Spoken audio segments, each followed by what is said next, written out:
Welcome to the Atlantic World Art Fair 2023. My name is Lisa Howie. I am the founding director of Atlantic World Art Fair and Black Pony Gallery, and I'm delighted to share in the vision of ensuring that this dynamic, underrepresented art territory, with its very complex and intertwined histories and relations and cultures, is presented in the global art marketplace.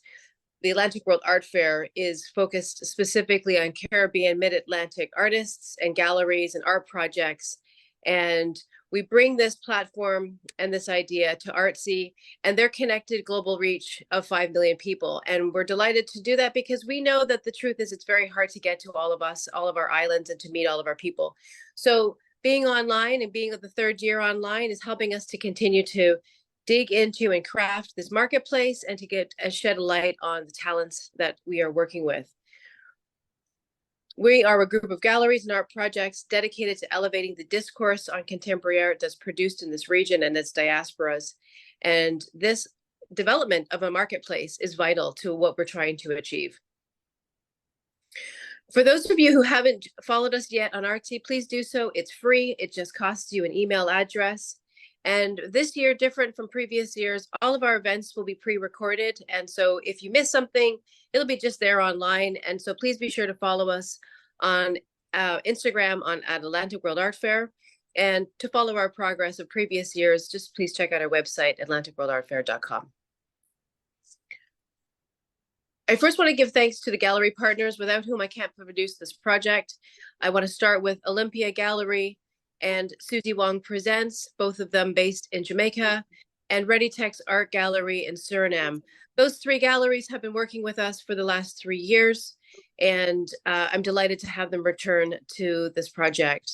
Calabar Gallery joins us again for the second year. She is based in Harlem, New York. For those of you listening in New York, please be sure to follow Calabar. And Natasha Nopal Art Galleries joins us this first year. She is based in Suriname in the Netherlands. New Door Creative joins us from Baltimore, Maryland. Les Îles, also based in the Netherlands. Hub Culture Ultra Art, based in Bermuda. And of course, my Black Pony Gallery, also based in Bermuda. So without these partners, we can't really do this great work. And the best part about what we do is, that we're really rooted in the inspiration of the artistic talent that we're working with. And so all of us have to always give thanks to, first and foremost, to our artists. Thank you all for being so talented, passionate, and dedicated to your crafts. I'm delighted that Fountainhead Arts Organization continues to partner with the Atlantic World Art Fair. We will see our first artist in residency chosen from the 2022 iteration, Curtis Santiago. He will be featured in October. So if you don't follow Fountainhead Arts, please do. It's exciting for all the artists listening. It's a great opportunity space for you to follow and to connect with. Fountainhead Arts has allowed for us to work together again this year. I'm thrilled. And so one of the artists will be chosen from this pool of talent, and they will participate in the 2024 roster of artists and receive a 1-month residency opportunity in Miami. I want to also give thanks to Diaspora Vibe Cultural Arts Incubator, DVCAI, as most of us know in the region. And this is an organization that should be with us for partnerships this year, but they're unable, but they're going to be around with us for next year. And we're doing a really exciting project together in 2024 in Bermuda, which we will report on at another time. So big up to DVCAI. I'd also like to stretch a thanks to Pigment International, based in Chicago, coming on board as a marketing partner for Atlantic World Art Fair. Thank you so much. Collectors, you can also expect to be received well in our platform. We will continue to provide a variety of visual expressions. And this year we have AI-generated art that Hub Culture Ultra Art will present. And I love that we're getting into this sort of digital / controversial space around art and its creation in this new digital era. Collectors can expect an equitable range of price points for investment. I think that's really important. I think that we're really dedicated as we develop this marketplace to be ensuring strong and decent value for our artists, as well as making sure that we reach collectors where they are at as well.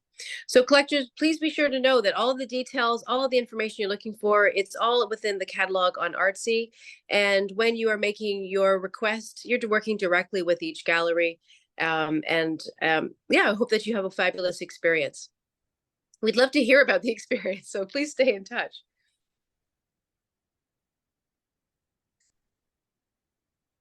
For those also listening who'd like to be collaborating, join us. If you are a gallery or an art project and your work aligns with our mission, please connect with us. We're right here, we're available. And if you are a corporate entity or an entity that would like to see your sponsorship connection to our mission and vision, please be in touch. We're all accessible at the Atlantic World Art Fair.com.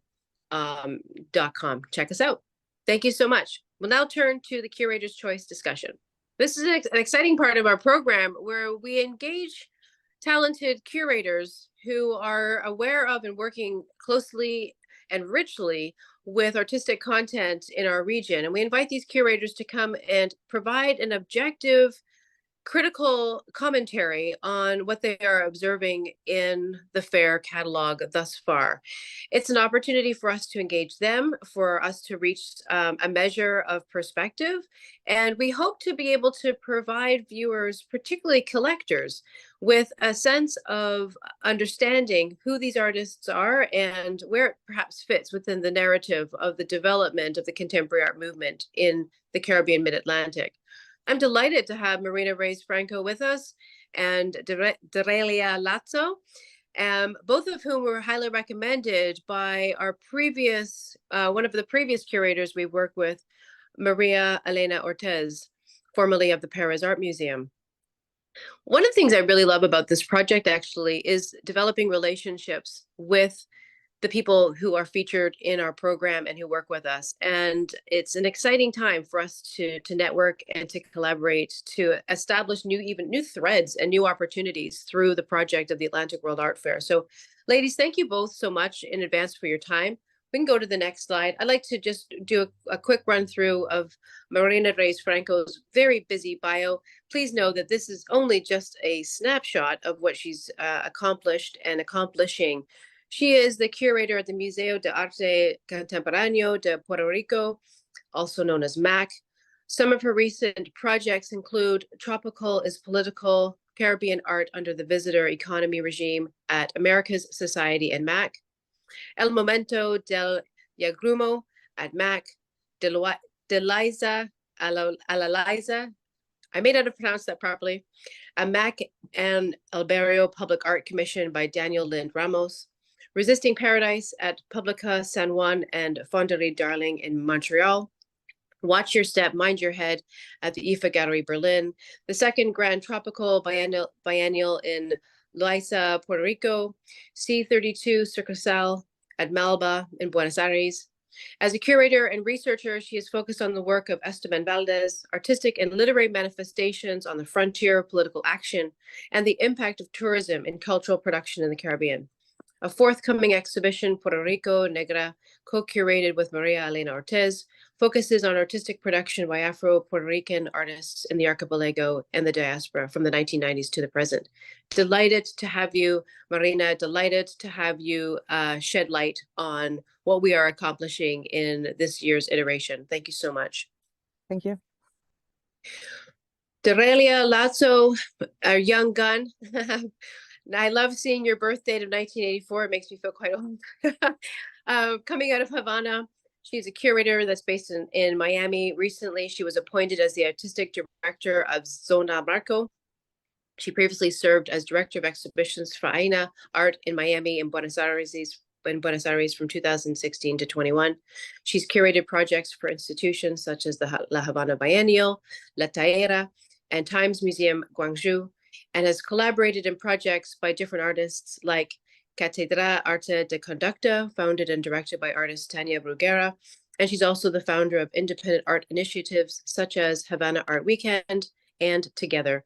Most recently, she curated the inaugural edition of the FINA Prize for the Arts 2022 in Miami. Both of you, fabulous to have you. Both of you coming, as I said earlier, with this rich talent and an oversight, and obviously a bit of a Latin American bent And I think that that's great. I love that. And you two know each other. You've worked well already together on projects. And so it sounded like through my invitation, it was a great opportunity to put you both together again for a project.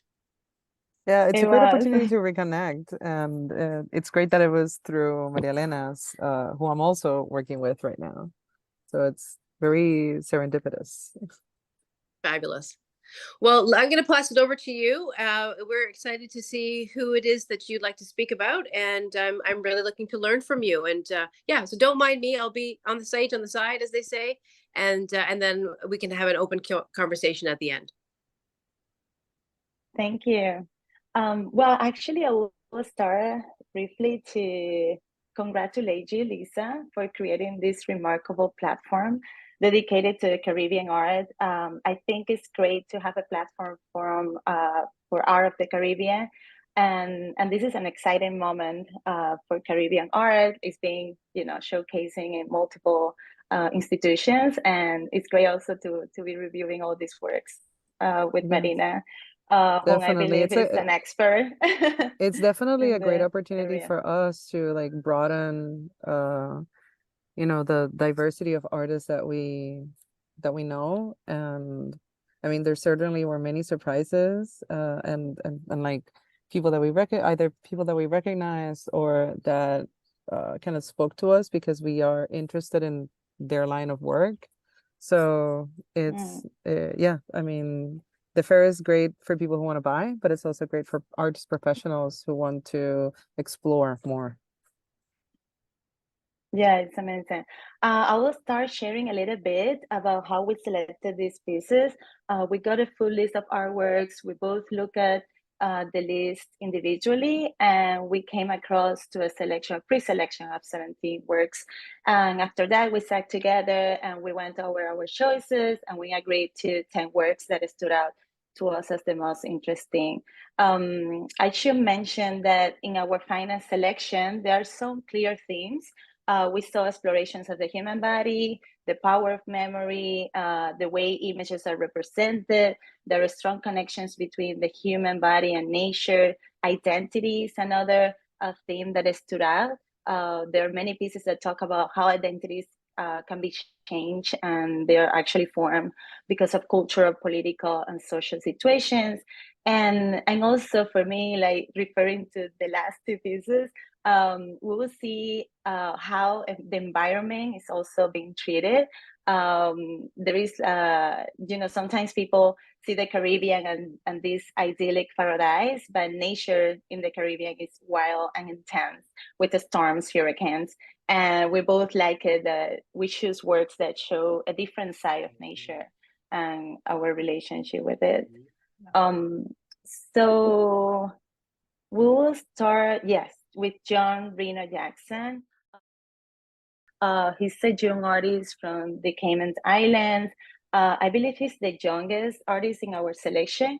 And we both like it, these specific works, which is actually part of his solo show exhibition. He just had his first institutional exhibition at the National Gallery in the Cayman Islands. Um, and he's like very rooted in the language of abstraction, but at the same time incorporates like some elements, some motif. We were particularly like interested or intrigued by the title of the piece, "Cómo duerme el hombre gallina," which translates How to, I does think, the how chicken hen men sleep or hen, gallina or is hen. hen. Oh, Yeah. How does the okay. hen man sleeps? Sleeps. Yeah, I'm sure the title should have some symbolic implications for him. I'm curious to know more about it, but it was Definitely. definitely, yeah, like something that we commented. And I should say also, like Jason, it was really interesting to look at his work, and I noticed that he has like a very deep connection with nature. There is a series also that he installed at the Botanic Park, and he just put the works there, interacting freely with environment. And I think that you can, perceive that in the work as well. Yeah. This one actually, I mean, with abstract work, sometimes our brain just tries to organize the images that you're seeing. So even though it's definitely an abstract work, I always kind of try to find little clues or maybe like uh bits of the painting that kind of Hmm. make sense, you know, in a more orderly way. It just feels like, I don't know, the colors themselves seem like fleshy, and I don't know if there might be a profile somewhere. It's just really Hmm. evocative of the human form, even though it's definitely an abstract work. I don't know if that makes sense. I can definitely It also does. see Did you find the some chicken? chickens. Yeah, I can see some chickens. Me I can too. see like a pineapple there as well. I think it's a pineapple. Yeah, So definitely someone that we well, from Black Pony, that we would like to see more from. for sure. Yes. So this is Hesron H. Hope I'm pronouncing it correctly. He's also he's an Indo-Afro-Caribbean artist. He's from Turks and Caicos. And what really, like, also comparing this to previous work, I feel it's quite different. I think he's definitely going in a new direction from the work that we've seen from him before. I like, first of all, I like that it's a male reclining figure. So, which is often not the case. It's always, you know, it's always the female body, and the female body like superimposed on the landscape and kind of equating, you know, this body to the landscape that you're seeing. So that's the first thing that caught my eye, how it went against the grain in that sense. And the other thing is the kind of the treatment of the color. It's kind of evocative of silkscreen techniques, even though it definitely is a painting. It's acrylic and oil pastel on paper. But at first glance, we both thought that it was a more graphic piece. So that's what definitely stood out for us. And the treatment, I mean, I don't know if you can see it more in detail in your computers at home, but there is like different color treatments in the face. So, well, it's definitely clearly a black figure. There is a light that is reflecting or emanating from the person, and this is, as far as I was able to, you know, to I gather, love it's kind that. of a reflection of an aura, right? Uh, it is like, it is that energy that is inside of the person that is coming out. And it just made me think of it's kind of those like heat sensors, uh or yeah, like Totally. Yes. heat sensors that kind of have yeah, that just pick up on, you know, which area has the most heat or is emanating the most heat. And that's what kind of I first thought of, but it's definitely more a reflection of the inside of the person also coming out. This is definitely pretty fantastic work, and and the treatment of the clothes, I think, is quite different from other pieces that we've seen from him, where it has been mainly on the face, or like not really incorporating other necessarily the clothing or the environment around. So this is a good direction that we're seeing from this artist. The piece is called Communion, which I guess would be with nature. Yeah. I love the composition and the colors. For me, that those two were like really beautiful. Yeah, definitely. I mean, orange and blue, like you can't go wrong with that combination. Oh, Alexandra.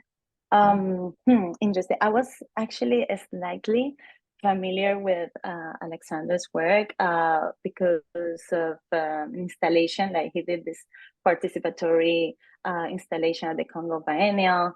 It was like a beautiful wall piece. And I believe he's like a very exciting artist. He's very well known for the exploration of urban spaces, cartography, like how he incorporates as well like a very specific reading of cultural identity. There is like a technique, like a very specific technique that he uses. I believe it is pronounced like so loco, something like no so loco. And it's a traditional practice of scarification where the knife is used to create meaningful scars in the body. But he, uses this technique on a whole new dimension. He kind of like using that blurs the boundaries, like the political boundaries, and highlights the human body connection to different other spaces. This piece in particular is part of like a bigger series that is called The Shadow of the City. And he takes a critical look at the shared spaces we inhabit, the conflict that arises with them. And there is like a map, like each of these work, like I think you can see it clearly here. There is a map of different conflict-ridden or endangered areas, and then he put this embedded silhouette, on top of the work. Of course, there are like reference to this artist, German painter that puts the figures embedded as well, Baselitz, right? But I think like he has like a fresh, very thoughtful take on how our identities are shaped by the spaces we inhabit. And I love that. I simply love this work. So yeah, there is another there are, I think, two artists that we selected are working with maps. It is yes, definitely something that is kind of a sweet spot for me, I guess. for me too. Really finding maps. I think it's important to be attentive to those constructions that in the end were artificial and were very, Yeah, and that it's connected so to many, political. of course. I mean, maps are, the whole reason why maps were created is to, dominate and kind of survey and dominate and conquer. So I think that whether it's Alexander's work or the work of the next artist, Sonia Elizabeth Barrett, they are all contesting those histories and kind of like reusing the map to make us aware of the divisions that they've caused and the other issues, like societal issues that emerge from from the definitions that they impose, whether it's a neighborhood, whether it's sectarian factions that are assigned a certain living space, or sectarian factions, or maps that have emerged from the conquest of certain regions. In the case of Sonia Elizabeth Barrett, I was kind of super intrigued by her bio because she was born in the UK. She's from Jamaican and German parents, but she grew up all over the place, like in Hong Kong, Zimbabwe, Cyprus, and the UK. So I'm like, is there a diplomat somewhere? I was really intrigued by that. Well, I'll do my due research later, but I was really we were both really attracted to the series Dreading the Map. I like the use, I mean, English and Spanish, but in English, there are so many words that can have these great double meanings, dreading, like something can be dreadful, but then also in this case, she's using kind of black hair techniques to weave, literally, like create braids and she's braiding the map, but she's also dreading the map. So using different techniques to intervene in the map. And this is not only done by her, but she's also inviting other people to be part of the process. And I was really interested in how she presented the some of these pieces at the Royal Geographical Society in the UK, because she is literally like taking the maps and ripping them up and putting them back together, like braiding them together, but also creating these super interesting shapes and installations in a space that was used to, you know, like such a central space to the colonization of the world. Like so many decisions were taken there surely affecting us now.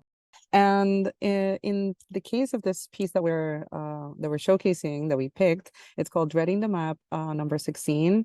It's made from paper maps from the UK, American, the Caribbean, and Africa. And this definitely just takes us back to kind of the scramble for Africa, transatlantic slave trade, how, you know, different groups of islands were, you know, put together, and then it was decided that they were, you know, the like St. Vincent and the Grenadines, the Virgin Islands, Turks and Caicos. So these were all divisions that were imposed by you know, by the colonial powers. So it's really interesting to see this artist also like using the material to kind of challenge its authority. And also, I remember, Marina, that in our conversation, we decided to also bring, you know, different works, like more sculpture pieces, like not to be, you know, like have flat works or paintings or drawings, but also like challenge a little bit the media, well, the platform, the digital platform, you know, and open the opportunity for other kind of expression. Sika, for this was also what this is exactly what Direlia was talking about. We actually chose that particular work of Sonia's because it could render better online. But Sika, for you have to see this. Like you have to look up the image where she's standing next to this work, because it is really like super impressive. She's a Togolese American artist. She works with mixed media, obviously. And she has also worked as a curator. She lives in New York City, and many of her works take on this concept of the wrapping. And in the case of Sika Foyer, also the photograph is something that we thought a lot about, like how is this going to be, you know, perceived online. And I guess that is one of the benefits of Artsy, that you can like really, you know, zoom in and check it out. But in this case, there is no comparison for the like for the scale of the work. It is a super impressive piece of work. It's called Ek Chua, and it's by Sika Foyer, a Togolese American artist who works mostly in mixed media and also as a curator, by the way. She is based in New York. And this piece, obviously I was really drawn to the title because of all the meanings that you could like kind of project on it. It just reminds me of a human figure, someone carrying stuff. And then it turns out that Ekchua is a Mayan deity. And it is it is represented in various like codexes, and it is the god of cacao, but also is the god of merchants. And this person, or this deity, this figure, is carrying around a bunch of bundles, and this is part of her a body of work that she calls the wrappings. So this is all wrapped in repurposed materials as a kind of cross-cultural signifier. And I think that is really evident in the, you know, the use of the titles, the kind of use of I think I saw kind of like sari fabrics in there as well. Just like you know, a bunch of different like cultural references are are present in the piece. The texture is really wonderful, and the piece, like the piece will change over time. I think it is something that can be more that can be transformed as time goes on because of the nature of the And the themselves. materials. And I think that yeah, that takes a really, mature artist to um to conceive of the work like that. Uh, Super I also interesting love artist. Someone to definitely see. Yeah. I also loved, like, when we were looking at the works, because we were like, okay, we have to see more of these artists. And I don't know, and that there is like this fragility, but at the same time there is monumentality. So it's like so beautifully expressed, right? I mean, yes, it is impressive, and there is one specific picture of her standing right by Yeah. the work, and that was like, oh wow, okay, this is Yeah, massive. like this is it. This is it. Yeah, it's super impressive because of the work, because of I mean, I love people who work in a cumulative way, that that they've been sitting with the materials and the ideas for a long time, and able to, to be able to execute them in the proper way. And this just feels like that. You can feel it, Um, yeah, absolutely. yeah, yeah. Right. Like, yeah, like you can feel the love.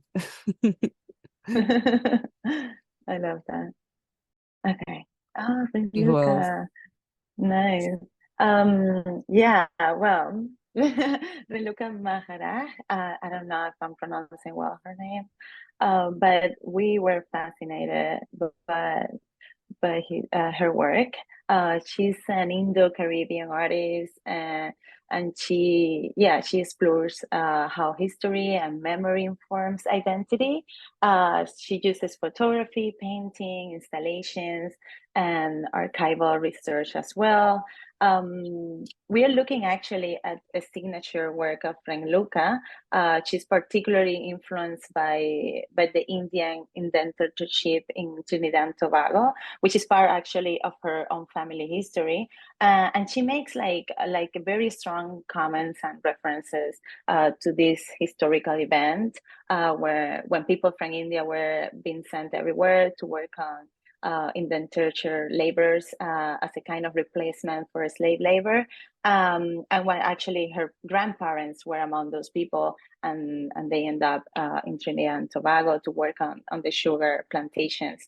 And I believe like she uses as well like archival photograph, like these photographs were taken by a French photographer at that time. And it's lovely how she, like in one interview, she was mentioning like for her it was like a way of lifting these women, like she believed in a way these women were her ancestors, and this is how she represent them in a respectful, beautiful, like a mortgaging and confronting way. And so there is of course like comments on the pop culture that we also love, but in a way like it's like bringing the conversation, like open the conversation and connecting the history of representation. I love this piece, I must say. So yeah, I'm happy also to get acquainted with her work. I didn't know about her Yeah, practice I until now. there's never elsewhere uh, photography from the 19th century where people were used. Photography was used to control and categorize and kind of to also exoticize these people. So it is often very difficult for people with whose ancestors were to look at the history and just like and look by a colonial mindset by the colonizers. So I think that it's a really inspiring work where she is that kind of taking back ownership of that archive and also naming these women. And I think it goes with this kind of, I guess, trend in our history that is a good trend of on who were the models for the painters, who were the people that were photographed and used as a base um for other works of art, and to highlight their own their histories. It's also very beautiful to look at. So next we have Kimani Beckford, but I was really excited to see the work being shown by Olympia Gallery. The reason why we chose this work, which is entitled Jasmine, is because we were both really taken by not only, of course, the representation of the human figure and this person in profile, but mostly it's his work with textile. Kimani is a Jamaican artist, young, was born in 1988, but he's already been part of some like important Jamaican art exhibitions, both abroad and at home. He was part of Jamaican Pulse, Arts and Politics from Jamaica and the Diaspora in 2016, an exhibition that was held in Bristol in the UK. And in 2014, he was the recipient of the Don Scott Memorial Award for his submission to the Jamaica Biennial in that year. And I've seen his work over the years, and he's always worked with the human figure. His work is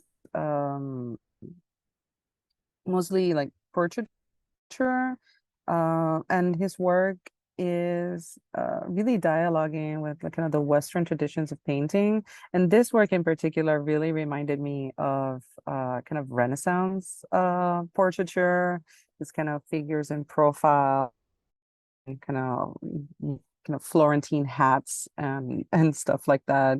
But in this case, it's something that is from a totally different, cultural background. And I love how so it's great how he uses traditional medias and his kind of thinking old world and academic paintings, but also bringing in his own representation of race in a contemporary context. And I think that that is what really makes him a standout artist for us.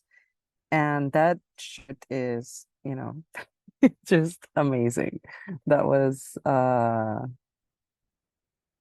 really like beautiful to see. But there are other works available from Olympia Gallery, and it's definitely worth checking out. This is definitely like a very intriguing piece. We were both taken by the oddity of the piece. We were discussing like so many things, like, because it resembles like a fossil, a found rock. It could be also interpreted as, like a creature. And in a way, I feel that reminds me of a scorpion. Yeah, that too, for sure. Yeah, for sure. In my experience also, like, I don't know, I have my visual reference of coral reef, and there are so many images connected to this piece. And I was thinking as well, like in a way it's commenting on our ecological footprints as humans, and how synthetic materials or natural materials and things that are living end up like in nature as waste. And there is also like the uses of different materials like ceramic, driftwood, Suriname clay. I'm very drawn to the use of driftwood because I think like you cannot escape the conversation of migration. I would like to believe like individuals and communities that migrate, like each piece of driftwood has a unique story about its origin and its journey, and and it arrives at a new location, transformed by the experience in a way. So we are looking at that transformation, and the piece itself is called Metamorphosis, which is also commenting on this thing. Yeah, I love the Mhm. hybridity of the work, both in its in its materiality, but also how Yes. the title itself, Yeah. metamorphosis, like something changing from one to the other, kind of like shedding. It feels like something is emerging, like there's Mm-hmm. like a shedding of a certain carcass, I don't know, or skin or something. It's very evocative. Yeah, Definitely want to see more from it- this artist. I for just wanted sure. No, this, to be Eradi Chromo because we haven't had the person's name acknowledged. Oh, oh yeah, my apologies. That's okay. So fabulous conversation.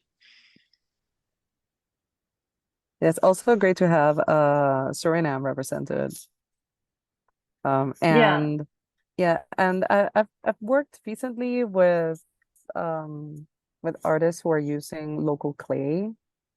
And I find it really Mm-hmm. interesting that in the description of the materials, it is specifically, Yeah. it's not just any clay. So the person is definitely like Sri is using uh local clay, which has its own like mineral materials. It probably the composition of the clay to make it possible to make this work. So that is super interesting because it just takes you on a kind of geographical journey of the place where they work at, and and that is very specific to like people that are very rooted in their own in their place of art making. So that was something that caught my eye as well, my mind. Bianca Peak. Oh, Bianca. Yes. So I love fantastic. Bianca. She's Yes. fantastic art. It's so funny that Bianca picked like we selected like a piece that is um well it's not like it's not a signature, but like she often like represents women you know, like up front, like takes it, depicting the female body in all this natural and diverse beauty. And in this piece, like the female body and this woman is like hidden or being protected by nature. I love how the, you know, the landscape, how she treats the composition as well. It reminds me like a little bit at the beginning, like hers pieces, like it's a very interesting conversation between these two works. And I love also like looking at other pieces by her. I think it's like for sure a painter that should be you know, a very promising talent, and I love I discovering had her yeah, through I this mean project. I had so many of her works in the pre-selection that it was just ridiculous. Yes, I remember. Yeah, it's true. You pre-selected all of them, but It was like everything. Yeah. She has another there is another work that is kind of a young woman like I don't know, like bending down or kneeling. I don't remember yeah, well. I think she's in the same position. Yeah. She's in the same it is position true. Yeah, yeah. as And there was yeah. a dog in the background, right? Yes, yes, yes. But that one was more like it's like it seemed more glowing. I I think we Mhm. finally settled on this because it went so well with our next artist, Roberta Mhm. Stoddard, and they're both based in Trinidad and Tobago. Uh, they're both represented by Susie Wong, who a gallery that I've that I've followed for several years now, and it feels like in the selection of the gallery and in pairing them together for the fair in how they were paired together, it feels like they are in a generational dialogue, and that's what really stood out for me. This is a work by Roberta Stoddard, who's Jamaican but lives in Trinidad. She moved there in 1999. She has often maybe courted controversy in some of her painting. This is more in the I guess the, this is more like the work that the gallery is presenting now is it's landscapes which are beautiful kind of nighttime landscapes mostly, or at least seem kind of Gothic, kind of Caribbean Gothic in nature, with this title of Night Glow, and it just feels like very, like a very evocative landscape. But in her other work, with portraiture and just like more symbolic along allegorical paintings, she's definitely an artist who, yeah, just I'm just gonna say courted controversy. uh Definitely the racial politics of the Caribbean are what they are. They are it's I guess it's difficult to often like broach issues of race when you are not of that race. But I feel like her point of view is super valid as well. And Roberta's work has always been, something that I've looked forward to looking at. The first person who mentioned it to me was Abigail Hadid, another Trinidadian artist, a photographer who's very close to Roberta. And I've worked with Abigail. I've worked with her for the past couple of years on the show that I have up right now.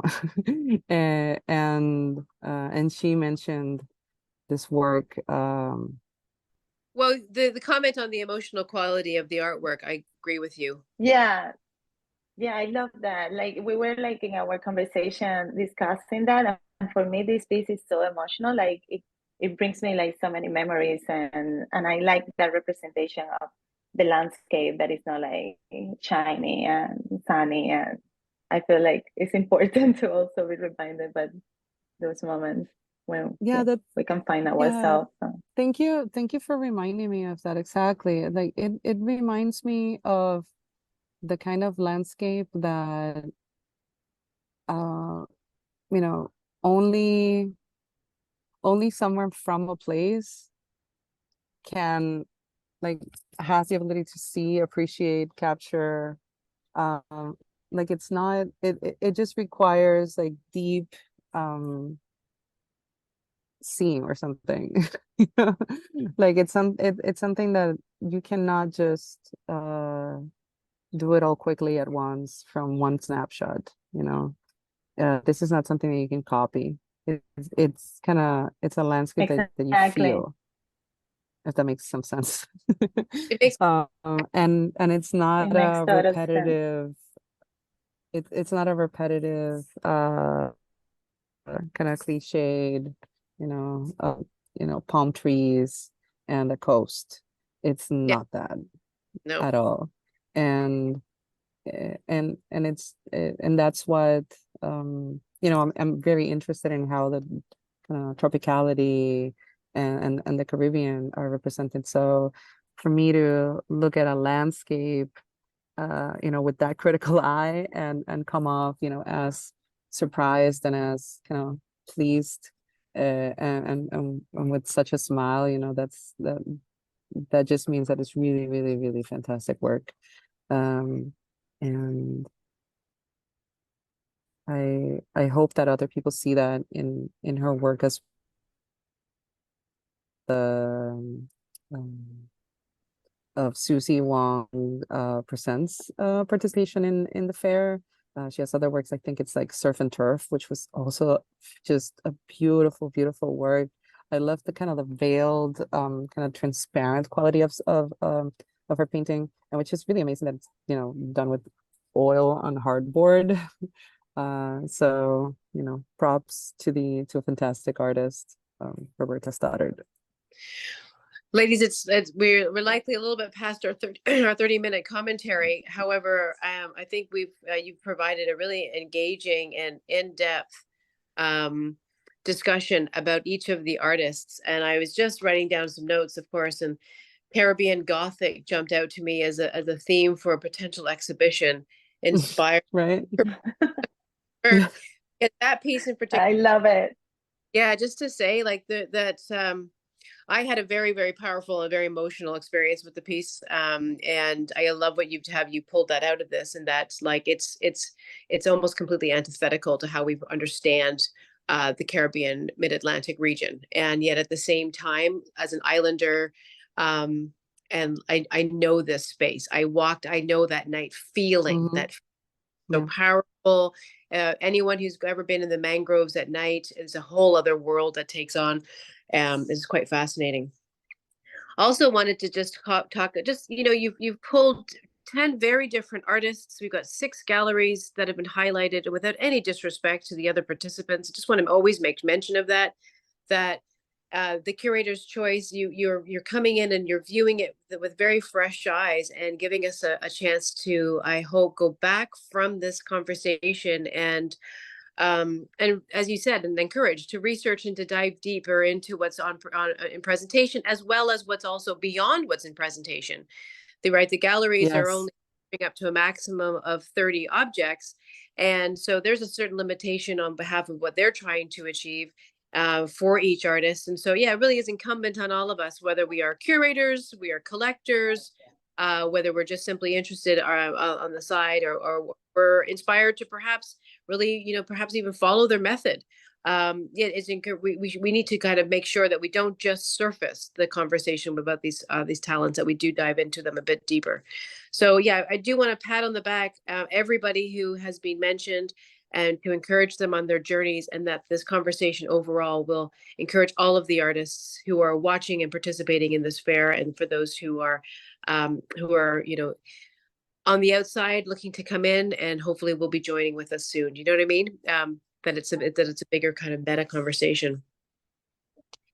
Yes. And also, I mean, there is a selection for the fair, but Artsy allows you to see what other works the artist has on the platform as well, to provide more context and to do, due diligence and do the research on the artist, the galleries, like to make sure that your interests are aligned, with the artist, with how the artist is represented, which I think is also super important, to support the creators as much as the people who support the creators as well, And so it's great to be in conversation with all of you. Thank you, Lisa and Direlia. And I'm excited to see, what else these artists have in store for us. Thank you Me so too. much. Yeah. Well, thank you both so much. I know you're super busy, and I know it's a really busy time of work and travel. And yeah, I just think it's a really exciting, continues to be a very exciting time for our region, and that there's so many interesting projects that are going on around the world that are focused on the Caribbean Mid-Atlantic, and I just hope that the Atlantic World Art Fair continues to push that dialogue, push that discovery, push that exploration. And I just love curators coming to the space, discovering artists that they didn't know about, perhaps discovering galleries and their entire inventory collections that they may not have known about. That is the best thing that we can do, because you are very much in charge of positioning artists into your future projects. And if anything, if this inclusion of this program has enabled that, then I'm just delighted. So thank you again, ladies, and for everyone watching. Please, please, please spend some time with the catalog, be in touch, and thank you all again. All the very best. Thank you. Thank you.